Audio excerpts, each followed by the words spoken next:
My boss wants me to cover shifts, but I'm on vacation. So I give him an HR nightmare. I'm Canadian. I live in BC. I'm a security guard at a departmental store and I like my job. My boyfriend and I are currently long distance. We take turns visiting each other. He came to see me after almost 2 months of not seeing each other. We'd finally been able to make plans. I requested to have 5 days off, for which I was approved from my job. I've worked there for 6 years. It was after my shift and I was heading out quickly. I had to pick up my boyfriend from the airport. I clocked out, and while I was saying goodbye to everyone, my new boss of 2 weeks stopped me, and he asked if I could cover a shift since one of my coworkers had called in sick. We're short-staffed and he needs me to stay a couple of hours. I'd just had a 10-hour shift and was exhausted. I responded, "No, I'm sorry, but I'm unable to do that, and I can't stay late. I've covered shifts before in the past, and I didn't mind, but I had somewhere to be." I mentioned that I was picking someone up at the airport. He told me they could take an Uber. My boyfriend wouldn't be happy with me if I did that to him. Also, he has no key to my apartment. No one else wanted to stay, and I was the third person he'd asked that said no. I said, "I'm sorry, I can't just tonight, maybe another time." He called me a lousy worker and not a team player. I said, "I guess I'm not a team player," and I walked past him. I called out, "I'll see you in 5 days." Whilst driving to the airport, I kept getting calls and texts from him. It got so bad that I had to pull over to turn off my phone. My boss wanted me to come back to work. I had to turn my phone back on so that my boyfriend could contact me. My phone was flooded with text messages, ding after ding. I think I got close to 15 texts. I blocked his number. I was so happy to see my boyfriend. I was getting emails from my boss constantly when I was supposed to be on my time off. I didn't respond to him. I rarely take vacation. One, he was asking me stuff that I didn't know the answer to. Second, even if I did, I'm not telling him. I don't know, I was starting to get petty. I still had fun with my boyfriend, and when I went back to work, my boss called me into his office. He blew up at me for being unprofessional, and he's still new to this job. He said I should have helped or at least replied to the emails. I responded, other people could have helped him. It's not my responsibility when it's my vacation time. I got my first write-up ever. Is there something I'm missing? Did I inherently do something wrong here? I'm actually considering reporting him. He's still new to his job. Am I the jerk? Okay, update. Okay, thank you for everyone's support. When I posted this, I thought I was being a little dramatic. I'm glad I'm not the crazy one. I decided I'm going to look for a new job. I still want to do security work, but I'm just going to move on. Don't worry, I'm still going to complain about my boss and report him. Second update. I just sent an email to HR with all of the emails and call logs, and any other evidence I have. My job isn't like on call, so I don't understand why he was bothering me. He's my age roughly. On a happier note, me and my boyfriend are planning to move in together. Oh, and since people are wondering, HR is setting up a meeting for tomorrow with me and him. My boss did try asking me out on his first week of working, but I turned him down, nicely, I might add. Final update. My boss was fired. I love it when we get these late updates that there is in fact justice in the world.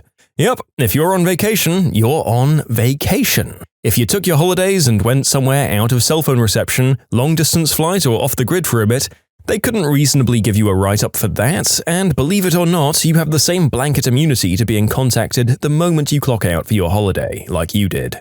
Under a certain light, answering messages outside the office can be considered working. And as you say, there were other people, probably on site, who could have given him the information he needed. Your tiny little plot twist at the end probably explains so much.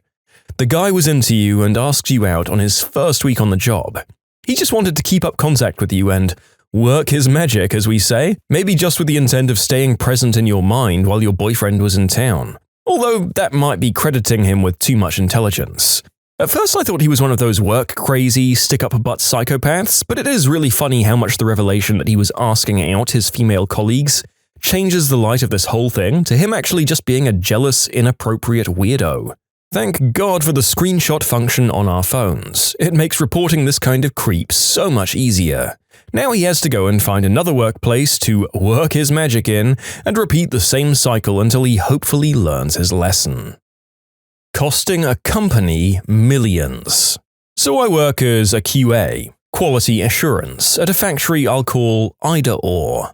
To get started, I'll explain their report process when something goes wrong in the factory that's directly tied to quality, such as bad coloring or defects. I, as a QA lead, would have to write a report. These reports were very detailed and extremely time-consuming. Now, when something went wrong that wasn't directly tied to quality but affected it, such as a machine breaking or foreign material getting into the machines, the lead in charge of the machines was supposed to write the report themselves. Somehow, all the reports ended up being written by me, even though I had my own time-consuming job to do. I'd been fighting to not do others' reports for months, and my boss told me to remind other leads when a report was due. One day, I'm doing my reports plus my data analysis duties, and I hear over the radio that a refrigerator unit has gone out and all the product was coming out as boiled mush instead of frozen. So I called refrigeration and told them, "You're going to need to do a report on this. I'll send out an email counting how many pallets of product we lost." So I send the email and continue with my day. 2 weeks later, my boss calls me into her office and asks me why I didn't write a report on the incident. I say, "You told me to remind the other leads to do it and not write their reports for them." She responded, "Well, if you have time to send an email, you have time to write a report." Then she makes me sign a write-up for failure to do my duties, which I did placidly because she had written up everyone else in my department and had been looking for something to write me up for. So I decided to let her have it and get it out of the way. By the way, she'd tried it before by telling me to sort some digital files, and when I emailed her to tell her I didn't have access, she ignored it and a couple of months later wrote me and my partner up for not sorting them. I printed off our emails and took them to the union and got the write-up removed. This lady was crazy about write-ups. She wrote up people for negligence with the age-old adage, "If there's time to lean, there's time to clean." She'd say that to everyone and then just lean against the counter or take the crappy office chairs she refused to replace because, in her words, if we replaced the chairs, you'd never get up and do your jobs. Ha ha ha ha. Then she'd sit in the chairs staring at people. When I left later, there was someone threatening a lawsuit over the chairs because they had a doctor's note for reasonable accommodation and the boss didn't want to comply. She wasn't afraid to use the reports she was piling up either. She fired someone using her methods of setting people up for failure. She wanted one of her friends to get the job and needed the first guy gone, so she gave him a bunch of day shifts in a row and then a night shift and made him read technical specs. Tech specs can put me to sleep on 8 hours of sleep plus a nap, and this guy was already tired from a sudden shift change, and he had hours of tech specs to read. So he passed out hard, and she went in and took a picture and used it to get him fired. But anyway, back to my reports. A couple of months later, the exact same thing happens as before, and all I do is tell refrigeration over the radio to write a report. I did nothing else knowing that refrigeration wouldn't write it. Because there was no report or helpful emails, the product was almost shipped out 2 months later. But it was caught by one of my QAs who mentioned the incident to my boss. The boss calls me into her office and tells me, "This incident is going to cost the company millions in storage fees for the time it was already stored, disposal fees, lost product, and a fine from Walmart for not meeting contract. Why didn't you email me about this?" I said, "I didn't have the time, but I did tell refrigeration to write a report." She couldn't write me up for it because I had emails from her telling me how to handle these situations. And just because I'm not quite done dragging this woman's name through the dirt, I should say that during COVID, my job was a joke. They tripled the amount of defects and other quality detractors allowed in the product because, and I quote, "With the shortages caused by COVID, no one is going to complain, they'll just be happy to have food." I still put everything on hold if it went outside normal limits, and my boss asked, "Why do you keep putting things on hold? You know I'm going to approve it for a release." And I said, "Because I follow the rules and have morals." That teed her off and she stormed away. All the holds I did was another thing that apparently cost the company millions, according to her. She's the jerk, right?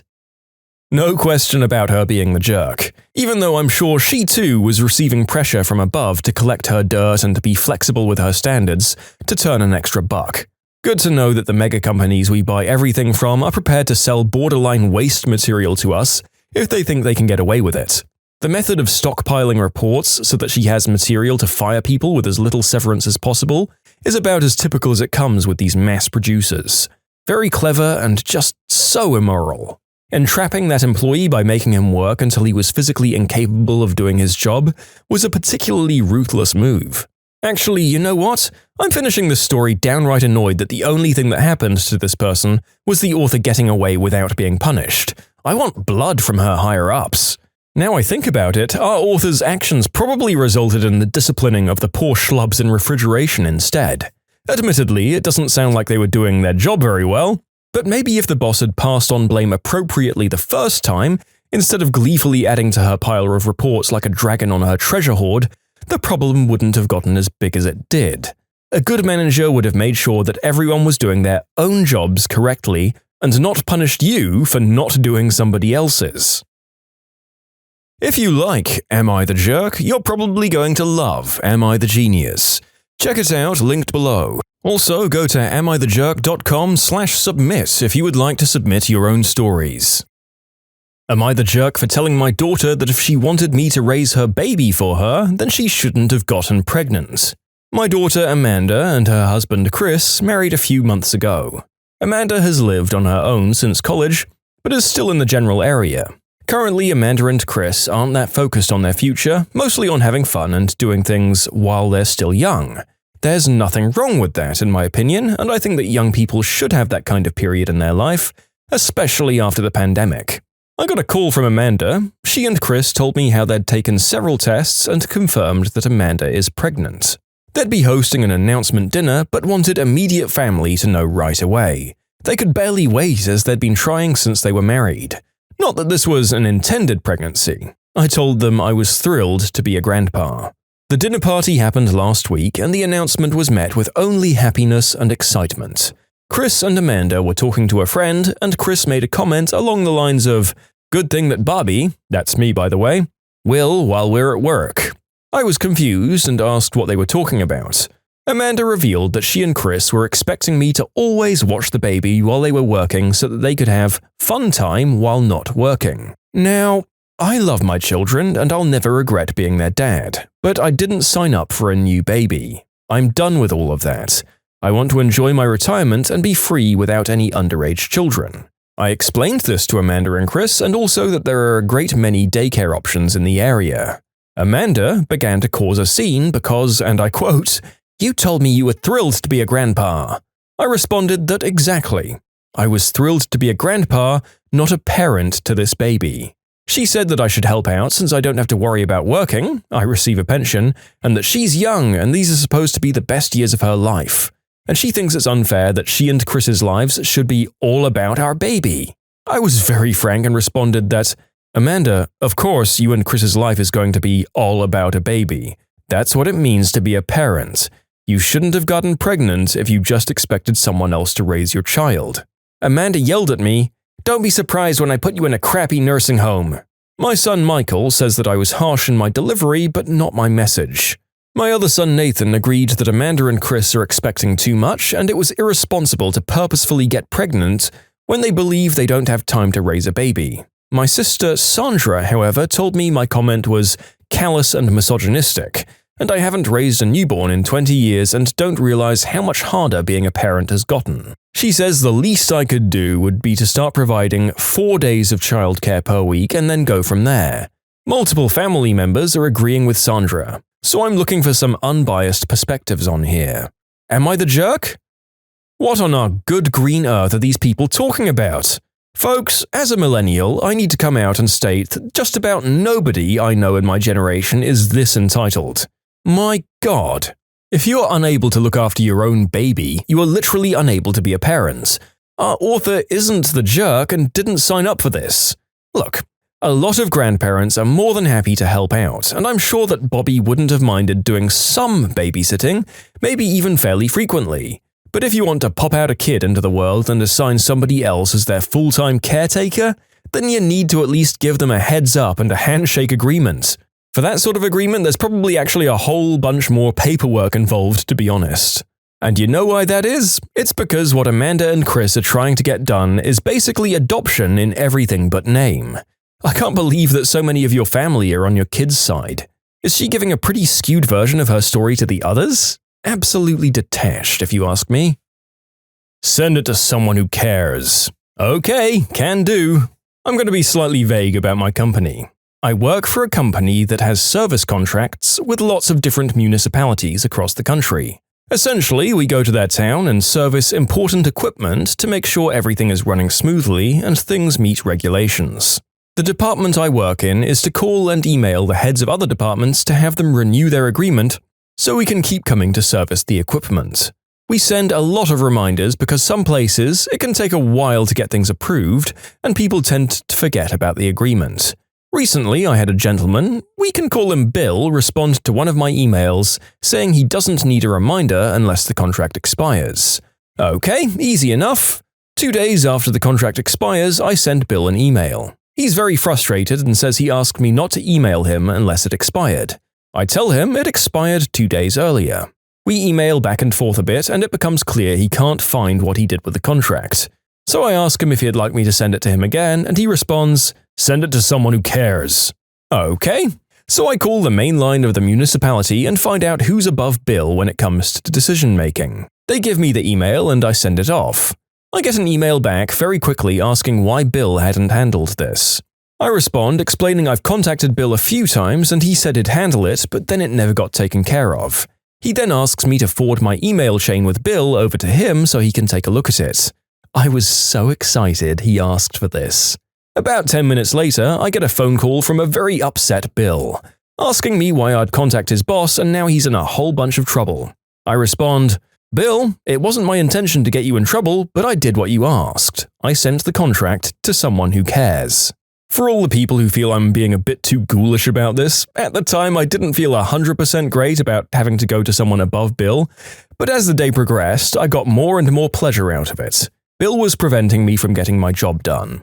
Bill was risking the safety of other people by not taking care of this. Bill got what he deserved, and I'm glad that I could be a part of that. Mainly, I was trying to say that my goal is never to make someone's day worse or get someone in trouble, but in this case, it needed to happen, and yes, it felt good. I don't take a lot of pleasure in getting someone in trouble at work, but I did what he asked, so it really wasn't my fault, right? Am I the jerk? Well, I don't know. It would be ghoulish if you were gathering needless reports on other people to use against them and getting people in trouble over needless specifications just to feel powerful. Story number 2. But as you say, what you do for a job can apparently have a great impact on a lot of people, including in ways that can really affect their safety. Bill not only prevented you from providing your service, he was damn rude and neglectful in his role. I try not to take too much pleasure in other people's pain either, but when they make my life more difficult out of sheer neglect and have the nerve to tell me to get stuffed, I'm sure as heck not going to feel bad about getting them reported to someone higher up. Maybe think about what you're sending in your emails next time, Bill. If it's essentially you saying, "I don't want to do my job," think about how it could be used against you and do your job instead. Am I the jerk for going to a different hotel during my vacation with my husband? It was our first real vacation since 2020 and my first with just my husband in over 10 years. Our daughter, Annie, who's 17, was left home alone. For some reason, recently, Annie can do no right in my husband's eyes. Dress, music, chores, he's deemed her irresponsible. It's the farthest from the truth. She has a summer job and makes good grades. She's in fact kind of a hermit for her age. He and I had been arguing a bit about how apparently kids have it so easy these days. I feel the opposite. With everything going on, I feel like it's much harder for this generation. He said stuff about clothes and music before, or how she only likes to watch Netflix and draw fan art. Unbeknownst to me, my husband set the hot water heater to refill only once a day while we were gone. Annie did some dishes and laundry. She took a shower and the water was cold. She was upset and thought she'd broke it and called us panicking. My husband yelled at her for wasting our hot water and telling her how irresponsible she was, enough to make her cry. I got madder than I ever have in this marriage and basically said most parents would love to have a 17-year-old like Annie. We argued and screamed all night, so the next day I left the resort to a little hotel down the street. My husband's been trying to call me and I told Annie to block her father and not pay attention to him. He's become very different lately. He's been spending a lot of time on social media. He'll complain about the Zoomers all the time. My daughter and I normally brush him off, but in the last few months it's been crazy. He was also angry because one of my daughter's favorite shows is Umbrella Academy, and he keeps going on about Elliot Page. Who cares if he's out there living his best life? My husband's acting like it's personal or something. I don't even know anymore. My husband is mad about the wasted money on this vacation, but I can't stand to even look at him over an argument over something so stupid and preventable. This is the first time he's ever done something so frickin' outrageous and stupid. It makes me want to just pack up and take Annie to live with me at my mum's. There's still 4 days left on my vacation, and I'm already over him. Am I the jerk? Okay. It sounds like your husband has been radicalized, as sadly seems to happen with a lot of the more mature generations in the States, and worldwide if we're going to be honest.